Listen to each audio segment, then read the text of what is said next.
This deep dive is entitled Sins of the Father, and thinking about how the sins of past generations are heaped upon us.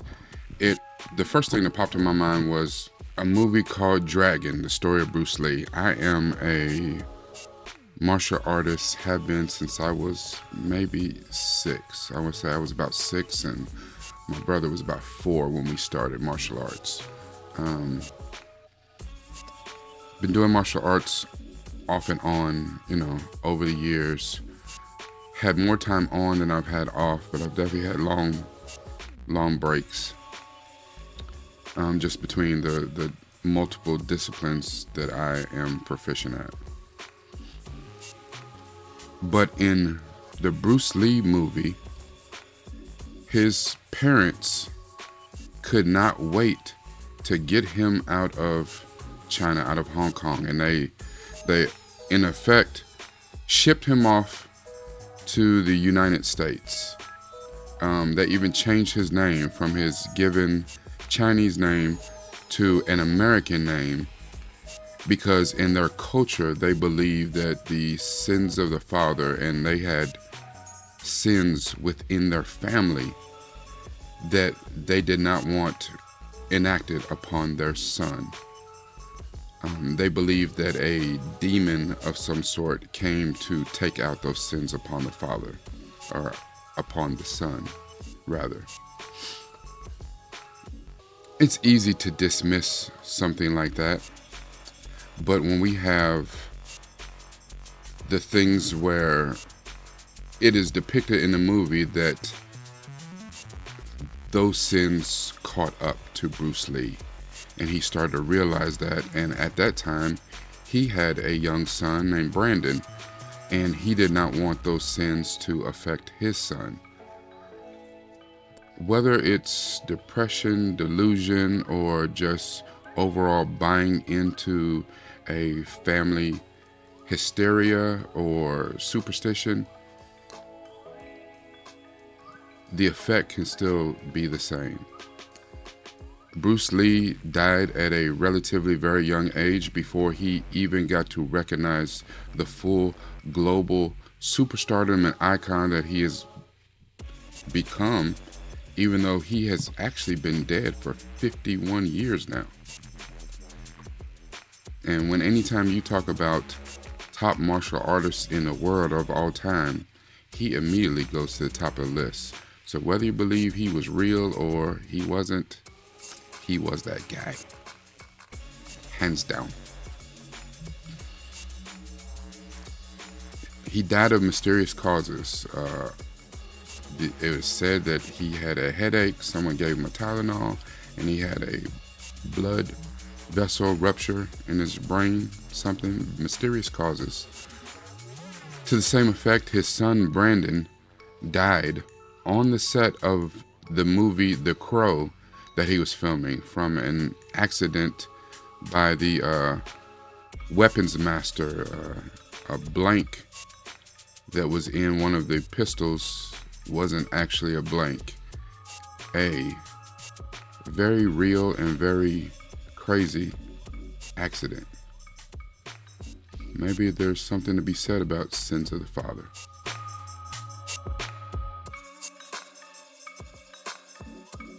Hello, Governor. This is Rekkai Steed, nupefromdaville, and I just want to get at you real quick to get this real quick deep dive and message out about Supacell, episode 4, entitled Andre. As you can tell now, each episode we are meeting a different one of our crew of heroes. We started with Michael, then we met Taser, which is an interesting dichotomy because Michael seemed to be like a really good guy. Taser did not seem that way at all. He had thug life tatted across his chest. He was out there. We come into Sabrina, who seems to be a really good woman who has made a mistake. And now we're on Andre. And as we get into the episode and we start to learn about Andre, it's easy to assume that Andre's a bad guy too. We had a good, then we had a bad, then we had a good, so we must have another bad. But Andre has been mislabeled. He's been to prison, he's done time.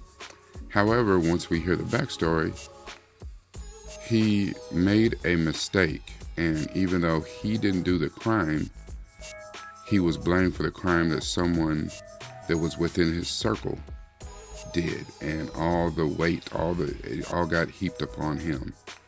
And it's crazy because I know of a story that's almost identical to this, and it's too many times that innocent black men are charged with crimes because they make the mistake of either trusting or doing a favor for someone who does not have their best interests or even their own best interests at heart. Andre is struggling. It's hard for him to find a job because once they find out about his past and that he's done time, he's usually fired from the job. And he says something to the tune of, he's tired of just waiting around to be fired. Usually he doesn't disclose his prison time on job applications because he just needs to work. He needs to give child support to his baby mama, and he is most interested in being there and being present for his son. He's missed too much time already with his son. His son is now a teenager, and when children are very young, they're super impressionable, but when they're teenagers, they seem to be even more impressionable, especially in this day and age with social media and so many things coming at them. The village no longer raises a child. They are raised by social media, TikTok, YouTube, and their peers. And unless you have a super strong foundation, the influence from their parents is even less and less than what it ever was. Andre has some solicitors, bill collectors. I don't know if they're from like a bookie or something, but he owes some money. They're coming to collect. And he has the money still left on him for where he got angry before when he got fired from his last job. They didn't pay him for the hours that he worked, and he punches the wall at an ATM. The wall cracks, the ATM malfunctions, and spits out a bunch of money. He doesn't know what to do, so he picks up all the money, puts it in his shoebox at his house. But before that, he gives some money to his baby mama, takes his son out on a shopping spree, to splurge a little bit on him, because as far as he's concerned, his son deserves it. But while they're out, his son runs into the local drug crew, which at this time we realize that they are the crew that is run by Crazy, and they are the local trappers. The son has influenced by the cool guys on the block. They have, nice cars and nice clothes, and they got money all the time. And the son, even though he's being treated out by his father right now, this is one time out of many times. So when the bill collectors show up to the house, Andre is doing everything to kind of keep his anger down. He doesn't necessarily know about his powers per se, but he knows that when something happens to him, when he feels a certain kind of way, he feels different. He feels strong.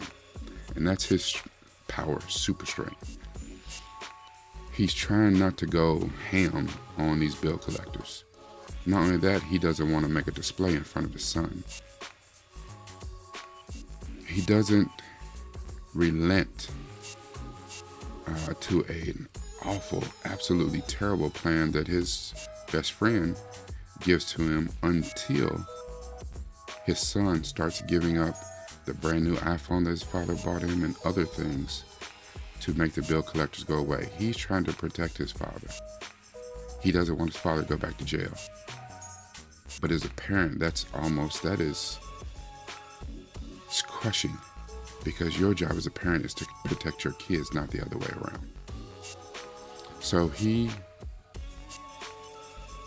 relents to this plan his friend came up, that when he was going to buy some weed, he saw, an open safe with all this money. He just figured, hey, Andre, with your strength, you can go in there, take them out, get the money, get the safe, easy peasy, lemon squeezy. In, out, bada bing, bada boom. What he doesn't know is that many of the crew that Michael's been looking for are all diverging on this same spot at the same time.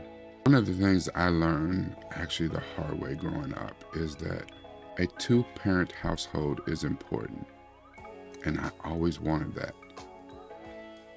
Not because I didn't have it, because I did have it for a while. And it was absolutely the worst. The worst. My father is my father. And I can't make any excuses for what he has done, what he has said, his upbringing, or any of that.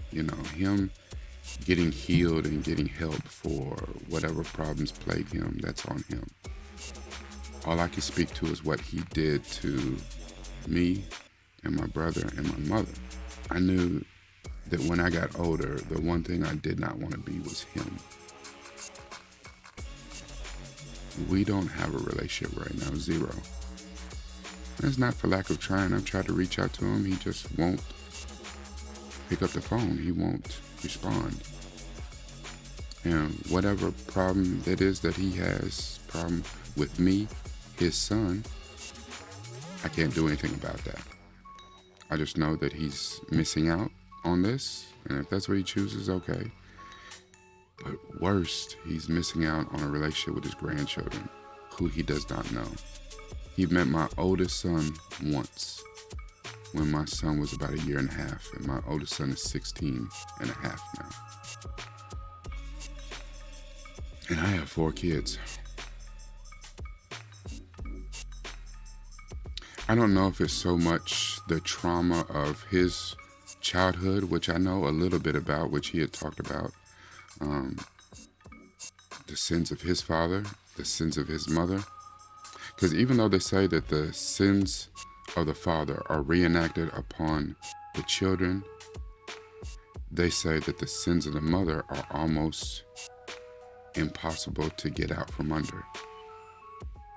But what that quote also says is that the virtues of the father can be enacted upon the children as well. I know my father worked hard. I know that he tried to show us the finer side of life. What other virtues he had, it's hard to say, because all we saw were the negative aspects. And whether it was fear, whether it was complacency, I don't know. Andre is trying very hard in this episode to not have the sins that he has made, the mistakes that he has made enacted upon his child. And sometimes you go out of your way in shielding your child, and you don't allow them to grow. You don't allow them to learn. There is an influencer that I follow online. I think you say her name, Ajna Sura. She says a lot of stuff, and a lot of stuff she's on point. But she had a post recently where she said that her son got a girl pregnant, and so he had a child on the way, and I believe he's pretty young.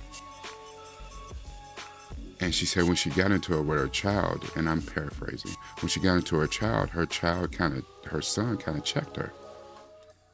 And he said, "Mom, in you shielding me from the things that you thought would hurt me the most, you should have taught me. Instead of protecting me, you should have taught me how to deal with all of the things that I would have to deal with as a young black man out here in life, and be able to learn enough to avoid these pitfalls on my own, or learn how to deal with them properly." And she said it was in that she understood that she failed her son, and that, and I'm not going to say it's impossible, but that a woman cannot raise a son like a man can. And that may be a controversial statement,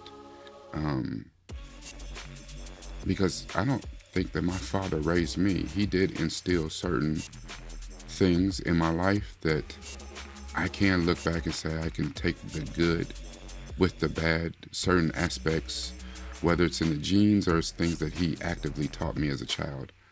But a lot of who I am comes from my mother. Most of the time we look at that as a positive, as a good, but a lot of the negative, a lot of the things where I have most definitely screwed up, including 2 failed marriages, could also be attributed to my mother as well, in a absolutely horrible divorce and toxic situation I saw between her and my father. Is that my mother's fault? No. She did the best she can with what she had and what she knew. And I love and cherish her for that. I want to leave you with this. I think that it's unfortunate that in most cases, the sins of the father fall on the son. Because unlike God, people refuse to forgive and forget. And they heap past wrongs upon innocent generations. Whatever my father did to mess up his past, I have probably lived through and done a lot of that, mainly because I didn't have his tutelage and guidance. I am trying desperately to be here for every important moment of my children's. I have 3 sons and a daughter. And it's not just a father heaping his past transgressions upon his sons, but my children. I'm trying to be available, be transparent, be open to whatever they're going through in their life and to guide them through whatever it is I can. Am I doing everything right? Absolutely not. I probably screw up more than I get it right. But I'm here. I am active and in my children's life every single day. And I hate them seeing that right now I am on the struggle bus. I do not even come close to making the sort of money that I need to take care of myself and my family. And it absolutely is a choice. I could have got a different job, a better job where I make more money. And it's a double-edged sword, because doing that takes away the freedom I have and the ability I have to be there, be available for my kids. And they're kids. A lot of times they don't see it. They don't see when I say I can't afford stuff, I really mean that. I'm keeping money for food, for gas. They want stuff. They need stuff. But I also feel in my heart that me doing that and succumbing to taking a job to buy more stuff for them takes me away, takes my time away. And that is the most precious thing I have to give them.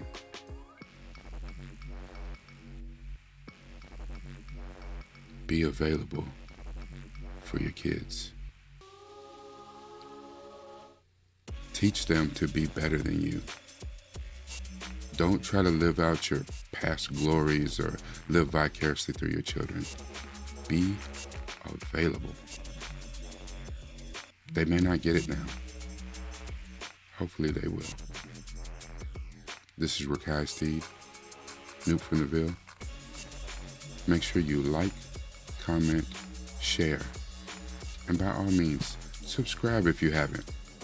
Check the link in the description for the deep dive that Syntell and I did on this episode. You gotta use this. As you can tell from this, I'm right here with it a lot of times. You gotta use your heart.